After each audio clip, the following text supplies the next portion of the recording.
All right, the final verdict is in. We're diving into a wild 30-day fitness battle that puts two absolute powerhouses head to head.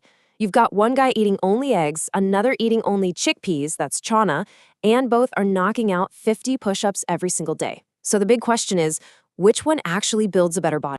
Okay, so let's get right into it. Day one, both guys are feeling good, they're energized. The man on the egg diet gets this massive, immediate hit of protein. It's like sending in the construction crew to repair his muscles the second the workout is done.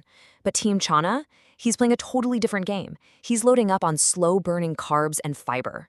This isn't about a quick fix, it's about building a solid, powerful foundation from the inside out. Now, let's jump to day 20, because this is where things get really interesting. For both of them, 50 push-ups is basically just a warm-up now. But their bodies, they're changing in completely different ways. The egg eater is looking visibly wider, His muscles are tighter, more defined.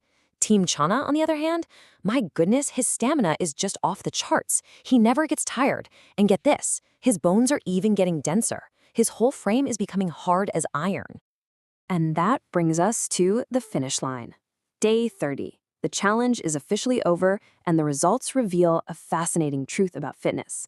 So, who took the crown in this epic battle? Let's break it down. So, what was the final call? Well, it wasn't a clean knockout. It was a trade-off. The egg diet, it delivered on looks, big time. We're talking visible muscle size and lightning fast recovery. It sculpted a body that just looks incredibly tough.